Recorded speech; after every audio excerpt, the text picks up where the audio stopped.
Hello বন্ধুরা, আবার একটা নতুন ভিডিও নিয়ে তোমাদের সামনে চলে এলাম। আজকে বানিয়েছিলাম পাইনঅ্যাপেল চিকেন। বাড়িতে পাইনঅ্যাপেল কেটেছি আর একটু বেশি হয়ে গেছে, খেতে পারছি না। আর কাটা ফ্রুট রাখতে আমার একদম ভালো লাগে না।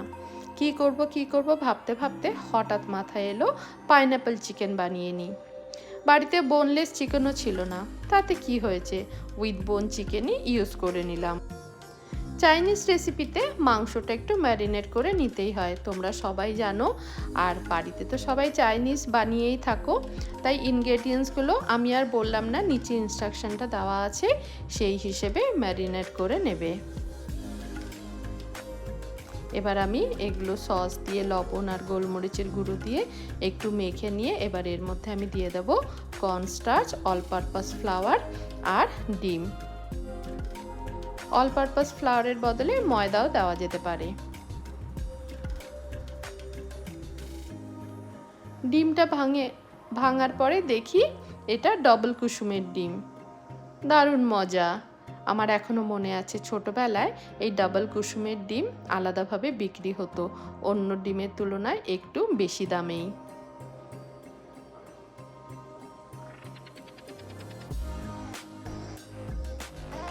মাংসগুলো আমি অল্প একটু তেলের মধ্যে ভেজে নিলাম, কিন্তু আপনাদের যদি অসুবিধে না থাকে অবশ্যই এটা ডিপ ফ্রাই করবেন।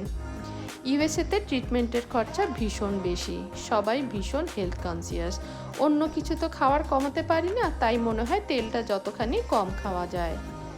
আমার দিদা ছোটবেলায় বলতো, স্বাদ চাষ খাওয়ার মধ্যে কিন্তু তেলও দিবি না, তা কি কখনো হয়? ছোটবেলা থেকে ভাবতাম যত তেল দেওয়া হয় ততই খাওয়ার স্বাদ বাড়ে, কিন্তু যবে থেকে নিজের হাতে সংসার সামলাচ্ছি, বাচ্চাদেরকে মানুষ করছি, বরের হেলথের ইস্যু হয় মাঝে মাঝে, তবে থেকে আমি তেল খাওয়াটা কমিয়ে দিয়েছি। কিন্তু আমি দেখেছি তেল কম দিয়েও বেশ সুস্বাদু রান্না করা যায়। এবার মাংসগুলো ভাজা হয়ে যাওয়ার পরে চাইনিজ রেসিপিতে যেসব ইনগ্রেডিয়েন্টসগুলো দেওয়া হয়, যেসব সস দেওয়া হয়, ওগুলো সব দিয়ে দিলাম। ইনস্ট্রাকশানে পুরো ডিটেলস দেওয়া আছে। এবার সবগুলো মিশিয়ে নিয়ে, এটা হচ্ছে ম্যারিনেট করার জল। এর মধ্যে কর্নস্টার্চ ছিল, তাই জন্য এটা দিয়ে দিলাম, তাহলে বেশ রেসিপিটা মাখা মাখা হয়। আমার রেসিপিটা কিন্তু অলমোস্ট ডান।